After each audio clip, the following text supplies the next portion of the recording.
इस वीडियो में बताई गई सारी जानकारी पब्लिक प्लेटफॉर्म पर उपलब्ध है। इसमें ऐसी कोई जानकारी नहीं दी गई है जिससे हमारे सुरक्षा बलों की गोपनीयता भंग होती है। डिफेंस डिटेक्टिव सेना का सम्मान करता है और उन्हीं जानकारियों के आधार पर काम करता है जो सार्वजनिक रूप से मौजूद है। दोस्तों, हम सब ये तो जानते हैं कि यूक्रेन वॉर को लेकर अमेरिकी प्रेसिडेंट ट्रंप ने भारत के खिलाफ मोर्चा खोल दिया है। टैरिफ तो लगा ही दिया है, साथ साथ जुर्माना लगाने की धमकी पर धमकी दिए जा रहे हैं। खैर, भारत की तरफ से भी उनको एक करारा जवाब दे दिया गया है। भारत के विदेश मंत्रालय ने अमेरिका को इस धमकी का उसी अंदाज में जवाब दिया है। भारत ने अमेरिका और ईयू को रूस से एनर्जी प्रोडक्ट्स खरीदने के दोगलेपन पर आईना दिखा दिया है।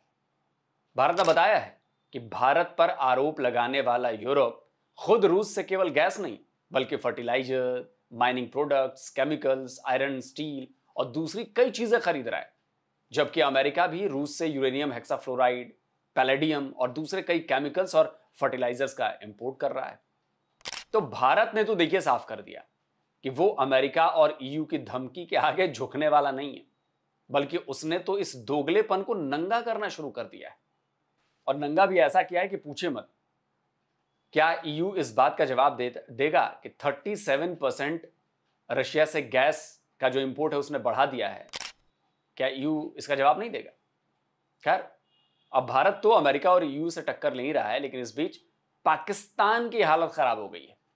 शहबाज शरीफ से लेकर आसिम मुनीर तक के पसीने छूटने लगे हैं जी। उन्हें डर लग रहा है कि कहीं ट्रंप पाकिस्तान को टारगेट न कर डाले, और इस डर की वजह है यूक्रेन के प्रेसिडेंट जेलेंस्की का एक सनसनीखेज आरोप।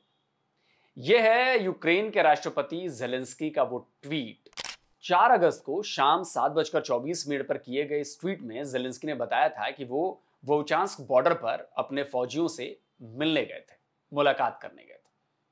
और इसी ट्वीट में उन्होंने लिखा कि इस इलाके में हमारे सैनिकों ने युद्ध में चीन, ताजिकिस्तान, उज्बेकिस्तान, पाकिस्तान और अफ्रीकी देशों के भाड़े के सैनिकों के शामिल होने की बात को रिपोर्ट कर रहे हैं और हम इसका जवाब देंगे। जेलेंस्की का ये ट्वीट केवल ट्वीट भर नहीं था, यह तो पाकिस्तान पर दागी गई हाइपरसोनिक मिसाइल जैसा था, जो सीधे कहां कर गिरी? इस्लामाबाद पर। और इस्लामाबाद के साथ साथ रावलपिंडी तक इसकी दहक जो है वो पहुंच गई। इस ट्वीट के बाद शहबाज को अपनी कुर्सी खिसकती नजर आने लगी और मुनीर को बेल्ट ट्रीटमेंट। दोनों को इमरान खान के दिन याद आ गए। भारत की नकल करते हुए इमरान खान ने रूस से दोस्ती बढ़ाने की कोशिश की थी। भारत की तरह रूस से डिप्लोमेटिक और स्ट्रेटेजिक पार्टनरशिप करने की कोशिश की थी। लेकिन इमरान खान भूल गए थे कि पाकिस्तान भारत नहीं है। पाकिस्तान अपने पैदा होने के बाद से ही अमेरिका के इशारों पर नाचता आया है। उसकी सारी फॉरेन पॉलिसीज अमेरिका के हिसाब से ही डिजाइन होती हैं और इंप्लीमेंट होती हैं। लेकिन भारत के साथ इसका ठीक उल्टा रहा।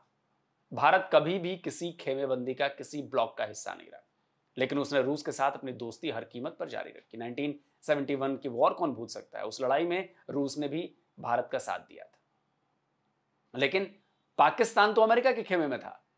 चीन से पाकिस्तान की दोस्ती तो अमेरिका ने बर्दाश्त कर ली, लेकिन पाकिस्तान का रूस के करीब आना अमेरिका की आंख में कांटे जैसा धंस गया। और फिर क्या हुआ ये कि इमरान खान की ना केवल कुर्सी गई, बल्कि 2023 से ही वो जेल की काल कोठरी में कैद है।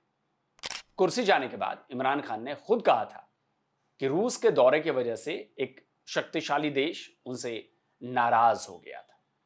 2023 में एक सीक्रेट केबल लीक हुआ था, जिससे ये पता चला था कि अमेरिका ने इमरान खान की सरकार को गिराने का पूरा षड्यंत्र रचा था। अब अमेरिका ने तो इससे पल्ला झाड़ लिया था, लेकिन इमरान तो आज तक जेल की हवा खा रहे हैं ना। तो अब यही डर शहबाज शरीफ को भी सताने लगा है, क्योंकि जेलेंस्की का आरोप कोई छोटा मोटा आरोप तो है नहीं। जेलेंस्की ने कहा है कि चीन, ताजिकिस्तान, उज्बेकिस्तान और अफ्रीकी देशों के साथ साथ पाकिस्तानी भाड़े के सैनिक भी रूस की तरफ से यूक्रेन के खिलाफ जंग में हिस्सा ले रहे हैं। अब जरा सोचिए कि ये पाकिस्तानी रात दिन बुक्का फाड़ फाड़ कर गाजा के नाम पर रोते रहते हैं, कहते हैं कि हमें भेज दो गाजा, हम लड़ेंगे इजराइल के खिलाफ, लेकिन ये सब केवल गाल बजाते हैं। और लड़ने के लिए कहां जाते हैं जी? रूस, यूक्रेन के खिलाफ। क्यों? क्योंकि इन्हें ना तो गाजा की चिंता है ना ही इस्लाम की। इन्हें चाहिए केवल और केवल डॉलर्स, पैसा। जिसने हड्डी फेंकी उसके लिए ये दुम हिलाते नजर आएंगे। तो जेलेंस्की के दावे ने एक बार फिर इस बात की पुष्टि कर दी, लेकिन जेलेंस्की के इस खुलासे के बाद पाकिस्तान की हालत खराब हो गई है। उसे जेलेंस्की से डर नहीं लग रहा, उसे अपने आका अमेरिका से डर लग रहा है। उसे ट्रंप का ट्रॉमा हो जाएगा, अभी खौफ खा रहा है वो ट्रंप से।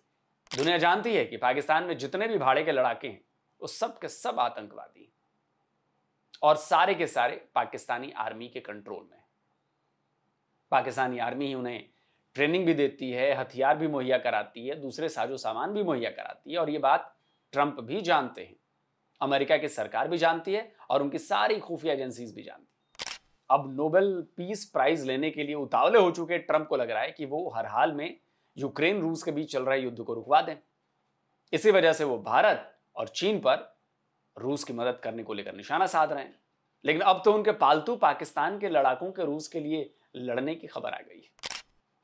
अभी तक जब तक ये वीडियो मैं बना रहा हूं तब तक अमेरिका की तरफ से इस पर कोई रिएक्शन तो नहीं आया है, लेकिन पाकिस्तान की सिट्टी पिट्टी गुम हो चुकी है। उसे लग रहा है कि ट्रंप भड़क कर उसके खिलाफ कोई बड़ा एक्शन ना ले ले। इसी वजह से पाकिस्तान ने फौरन जेलेंस्की के आरोपों को खारिज कर दिया।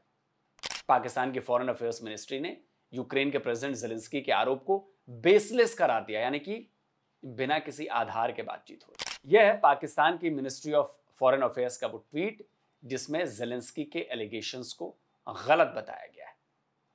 इसमें एक प्रेस रिलीज भी है, इसमें भी लगभग सारी वही बातें रिपीट की गई। कहा गया है कि यूक्रेन के साथ संघर्ष में पाकिस्तानी नागरिकों की मौजूदगी की खबर जो है वो निराधार है।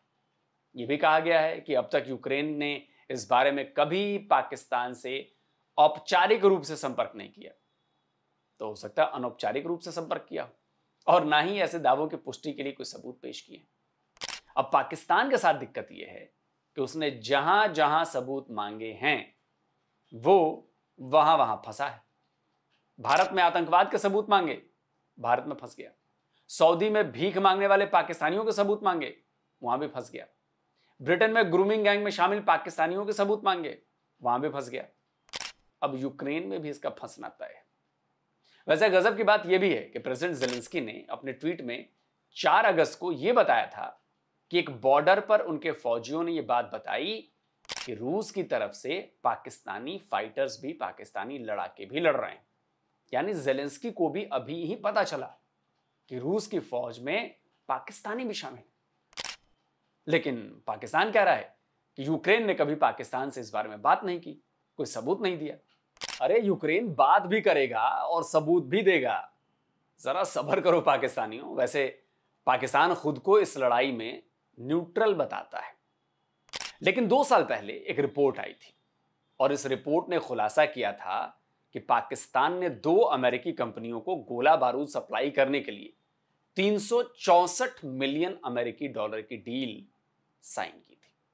इस डील के तहत पाकिस्तान की ऑर्डिनेंस फैक्ट्री, कई तरह की उसमें आर्टिलरी शेल्स बनाई गई और वो आर्टिलरी शेल्स सप्लाई भी की गई थी। इस रिपोर्ट में यह भी बताया गया था कि पाकिस्तान के नूर खान एयरबेस, अरे वही एयरबेस जहां भारत ने ब्रह्मोस मिसाइलें दाग कर उड़ा दिया था, उसी नूर खान एयरबेस पर ब्रिटिश मिलिट्री का कार्गो प्लेन 5 बार आया था और हर बार यह प्लेन नूर खान से उड़कर साइप्रस और फिर वहां से रोमानिया गया था। फरवरी 2023 में खबर आई थी कि पाकिस्तान ने जर्मनी और पोलैंड के रास्ते यूक्रेन को 10,000 मल्टी बैरल रॉकेट लॉन्चर्स के रॉकेट सप्लाई किए थे। एक लीक्ड डॉक्यूमेंट के आधार पर यह दावा किया गया था कि अमेरिका ने पाकिस्तान को IMF से बेल आउट पैकेज इसी शर्त पर दिलवाया था ताकि वो यूक्रेन को सप्लाई करने के लिए सीक्रेट आर्म्स डील साइन करे। हालांकि इस रिपोर्ट के आने के बाद तब की पाकिस्तान की जो केयरटेकर गवर्नमेंट थी वो उस डील से साफ मुंह कर गई थी, लेकिन अब जेलेंस्की का ये नया आरोप तो इसका ठीक उलट हो गया। यानी पाकिस्तान एक बार फिर अपना पुराना वही वाला डबल गेम खेल रहा था। एक तरफ वो यूक्रेन को गोला बारूद सप्लाई कर रहा है, तो दूसरी तरफ रूस की तरफ से लड़ने के लिए अपने लड़ाके, अपने फाइटर्स भेज दिए थे। गजब का दोगलापन है भाई, ये लाते कहां से हो। वैसे मुझे इस बात का पक्का यकीन है कि ट्रंप और अमेरिका पाकिस्तान के इस दोगलेपन पर आंखें बंद कर लेंगे, क्योंकि वो खुद दोगली पॉलिसी पर काम करते हैं।